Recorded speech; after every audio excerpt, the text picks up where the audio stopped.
經過有20幾日嘅港車北上，一台 F35又到店啦。咁我哋今日安排咗就香港拖過嚟，咁啊依家準備入去店度進行我哋嘅檢查維修啊。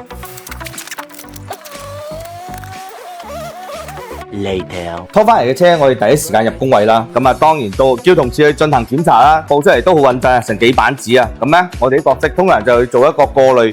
睇下係咪應該要報咁多嘢啦？好啦，咁我哋由上面呢層開始睇先啦。咁啊，陳格嗰啲我哋必須要睇啦，睇下年份啦，因為年份都落我哋15年嘅呢個陳格。其實呢啲咁嘅飾件咧，我哋將會盡同客戶報價翻新嘅。我見都有寫低嘅。火嘴啊，火嘴拆出嚟之後咧，呢度咧就生鏽啦。呢副 F35咧，佢當年啊，如果傾盆大雨底下咧，真係會淋到入去嗰個氣缸側邊，會藏到水嘅呢副嘢。所以呢架嘢如果真係傾盆大雨就唔好擺出外。個油壺啦，機油壺都開始嗰啲漆油啊，開始甩漆啦，我見到都有寫上去噶啦啊，咁咧我哋再睇埋下邊，咁我哋升高個車身啦，底板我哋幾乎都拆晒，咁咧就發現咗有啲後加嘅線，咁啊車主都叮囑我哋一定要有後加線全部拆除嘅。架車之前喺香港睇咧已經係抽流血噶啦，包括油底殼啦、曲油封啦、波箱後油封啦、波箱尾油封啦，全部都有。咁呢副嘢今次一定要成副落嚟就解除咗嗰啲漏油嘅情況啊。重點咧，佢因為 F1 波箱啊，個檔位執行器喺呢度，嗰兩邊嘅前後油封我哋都一定要換翻去，就啲降喉啊，呢啲咁嘅液壓喉咧，我哋全身都要再啤。咁底盤方面咧，又同一樣啦，咁多年份嘅車，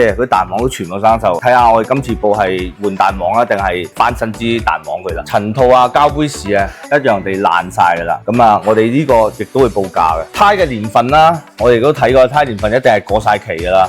啊，亦都有呢啲剎車嘅通風管道啊，冇咗佢啊，我哋都會幫客戶配翻上去嘅。咁啊，呢張單上面都有寫齊。